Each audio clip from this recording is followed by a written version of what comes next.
Bonjour mes amis, il y a un fait divers très intéressant, Québec. Il y a un Québécois qui s'était converti à l'islam il n'y a pas longtemps, qui a décidé de commettre un attentat assez rocambolesque. Dans un parking, il a écrasé deux militaires qui se tenaient là, ils sont blessés. Après, il a pris la fuite avec sa voiture, il a été poursuivi par la police, il a fini par perdre le contrôle du véhicule. Il sort en rampant un couteau de boucher à la main, il gueule Allahu Akbar en attaquant un groupe de flics qui lui couraient après. Ce qui devait arriver arriva, ils l'ont flingué, il se retrouve mort. Et puis bon, la nouvelle choque énormément, j'imagine, dans un pays où ils ont encore la chance d'avoir une criminalité extrêmement basse, où ils ne sont pas, en tout cas pour le moment, exposés de manière quotidienne à ce genre de folie. Alors, il faut savoir une chose. Les réseaux terroristes sont sur Internet, à la traque, à l'affût de personnes comme Monsieur Rouleau. Je ne le connais pas, mais je suis sûr que si on regarde sa vie, il doit avoir des raisons objectives de se suicider. Parce que ce qu'il a fait, c'était pas vraiment un attentat, c'était plutôt, comme ils disent aux États-Unis, un suicide by cop. Ça signifie qu'en fait, ce qu'il a fait, c'est un suicide par les flics, par flics interposés. En fait, il a fait tout pour se faire flinguer, plus qu'autre chose. Parce que sortir de la voiture avec un couteau, etc., c'était vraiment pas le truc à faire. En fait, je pense personnellement que ce gars a été un petit peu perdu de contrôle par ses handlers. Ça signifie que les gens qui le manipulaient en ligne et qui l'ont aidé à partir sur cette voie du radicalisme, ils ont dû un petit peu le perdre. Et je pense qu'ils n'ont jamais eu une très grande idée de lui. Je pense qu'ils n'ont jamais vu en lui le prochain Ben Laden, parce que probablement il n'avait pas assez de neurones pour pouvoir servir à quelque chose de valable.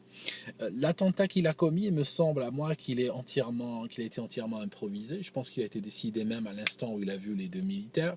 C'est quelqu'un qui était probablement dans une logique de haine, dans une logique de mort. Il pensait faire quelque chose. Et c'est quand même une très grande chance, une très grande bénédiction qu'ils ne soient pas extrêmement futés, parce que ce genre de personnes sont extrêmement dangereuses. Une fois qu'elles sont prises en charge en ligne, ça peut déboucher sur n'importe quoi. D'autant plus que ils cherchent en particulier les personnes, idéalement des occidentaux. Pourquoi? Parce que les islamistes s'imaginent toujours que les services de sécurité font un filtrage qui est extrêmement ethnique, par exemple. Donc ils se disent, si le gars a un nom occidental, il va passer sous le radar, ce qui est en réalité pas vrai, parce qu'il paraît qu'il était déjà surveillé par les autorités. Et puis, ils se disent qu'une personne comme ça, ils peuvent l'utiliser pour commettre des attentats qui seront encore plus spectaculaires que lorsqu'ils sont commis par quelqu'un qui vient d'un pays arabo-musulman, parce que ça va déstabiliser encore plus la société occidentale, parce qu'ils ne vont plus voir le terroriste comme quelqu'un qui est venu de l'étranger les attaquer, auquel cas il est très facile de faire front face à ce terrorisme-là, mais l'impact psychologique est plus fort. Vous savez, le terrorisme ne cherche rien d'autre que l'impact psychologique, en fait. Bien sûr, ils aimeraient faire le maximum de dégâts, autant de dégâts que possible, mais comme leurs moyens sont limités, ils savent que l'impact psychologique, c'est ce qui va compter le plus dans n'importe quelle action. Donc, si le terroriste vient de l'intérieur de la société, à ce moment-là, il est très difficile de faire front. À ce moment-là, les gens vont se regarder avec suspicion, les gens vont avoir peur les uns des autres, et c'est exactement ce que le terroriste veut. Alors, je vous disais que ce gars, pour moi, la manière de le voir, c'est qu'il a commis un suicide, comme beaucoup de djihadistes le font. En réalité, quand vous regardez leur vie, si ces gens s'étaient juste jetés du 9e étage d'un bâtiment, on aurait compris pourquoi ils l'ont fait. Ça signifie que c'est des gens qui étaient suicidaires et qui vivaient une misère affective, une misère sexuelle, une misère économique, qui vivaient une misère émotionnelle, qui étaient peut-être en dépression ou des choses comme ça. Et en général, quand les djihadistes les prennent en main, quand ces réseaux-là les prennent en main, ils leur donnent une raison d'exister. Ils leur donnent une raison de devenir un héros, il leur montre des djihadistes qui sont morts et leur maman elle a leur photo sur la cheminée ou sur le bahut. Donc il leur montre que quelqu'un est devenu soudain l'idole de toute une famille. Laquelle famille il va sauver un jour quand tout le monde sera mort et qui aura le jugement dernier, hein, vous savez, dans leur dialectique, lui, il pourra sauver toute sa famille. Hein, sa famille dit, bon, ceux-là, ils passent sans jugement, sans rien. Bon, voilà. Je crois qu'il a droit à sauver 99 personnes. Hein, mais bon, c'est un ancien chiffre, il a dû changer depuis. Il a le droit à 72 vierges, il a droit... En fait, pratiquement, quelqu'un qui vit dans la misère dans laquelle vivent ces personnes, la misère émotionnelle, si vous lui présentez le marché de cette façon-là, et s'il finit par y croire, il n'y a aucune raison pour laquelle il ne commettrait pas un attentat terroriste. Il n'y a vraiment aucune raison. Je veux dire, c'est... Donc voilà. Chance que ce type-là, je pense, n'était pas une lumière, parce qu'ils auraient pu l'utiliser pour commettre un attentat beaucoup plus dangereux. Mais je vous rassure, s'il avait été une lumière, il n'aurait pas été intercepté par des réseaux djihadistes en premier lieu. Donc ça signifie que les réseaux djihadistes doivent se contenter toujours de dépressifs, de crétins, de gens qui ont un QI à 2 chiffres. Je suis désolé, c'est des termes cliniques que j'utilise, hein, ce n'est pas des insultes ou autres. Ça signifie des gens qui sont extrêmement limités là-dedans. Et en plus, qu'il y a une couche de dépression et une couche de détresse à plusieurs de personnalités à plusieurs niveaux. Donc ils vont les utiliser. Ça ne va jamais donner des attentats de type 11 septembre. Hein, vous inquiétez pas, ça va jamais prendre une ampleur pareille. Mais voilà, des gens écrasés par un véhicule, de temps en temps un coup de couteau par-ci par-là, un incendie volontaire. Vous comprenez, ça n'ira pas plus loin que ça. Mais ça foutra toujours la pagaille, ça arrivera toujours dans la presse, et ça fera dépenser énormément d'argent en termes de sécurité, en termes de surveillance et tout ça. Comment contrer cela?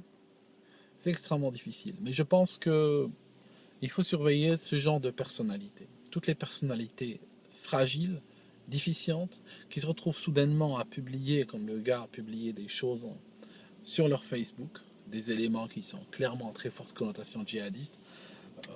Je pense qu'il faut les surveiller comme du lait sur le feu, mais malgré cette surveillance, tu ne peux rien faire, parce que le problème, c'est que nous vivons tous dans des états de droit. Hein. On est ici en Occident dans des états de droit. On ne peut pas arrêter quelqu'un sur une suspicion, on ne peut pas arrêter quelqu'un, lui mettre l'électricité ou autre et le faire parler et autres. Donc, tu ne peux pas mettre un agent de police derrière chaque personne. Ce qui fait que tu es obligé d'attendre jusqu'au jour où il passera à l'action. Et le gars, il était surveillé, mais personne n'a rien pu faire jusqu'au moment où il a décidé de passer à l'action. Voilà. C'est triste, mais je pense que ça va continuer. Je pense que ça va continuer à arriver assez régulièrement, pas seulement au Québec et ailleurs. Il y a énormément de gens tous les jours qui attendent que leur heure, qui attendent juste l'heure où ils pourront se déclencher et enfin commettre quelque chose, commettre un acte de violence et se faire tuer. Se faire tuer, c'est très important. Ils veulent mourir. Ils veulent pas nécessairement, ils font pas dans l'efficace, hein, remarquez, ils font plus dans le romanesque. Mais en réalité, leur but c'est mourir avant tout. C'est très important. Dans beaucoup d'armées, tu n'as pas le droit de mourir. Pourquoi? Parce qu'on a tellement dépensé pour toi, pour t'entraîner et tout ça, que si tu meurs au bout d'une demi-heure de combat, c'est que cette armée-là n'ira pas loin. Mais l'armée djihadiste, si vous voulez, eux, ils veulent mourir au plus vite. Je veux dire, chaque minute passée ici, bas sur terre, est une minute de misère. Plus vite ils mourront, et puis plus vite pour eux ça serait une libération, puis ils attendent de l'autre côté. D'ailleurs, remarquez, je vais vous dire un truc extrêmement cynique, ils ont tellement poussé le cynisme à leur dire que celui qui meurt dans le sentier d'Allah, avant même de mourir, à l'instant avant de mourir, quand il lui reste 3 secondes à vivre, si vous voulez, il va voir sa place au paradis. Il va la voir. D'accord. Je ne sais pas d'où ça sort, mais en tout cas, c'est extrêmement cynique.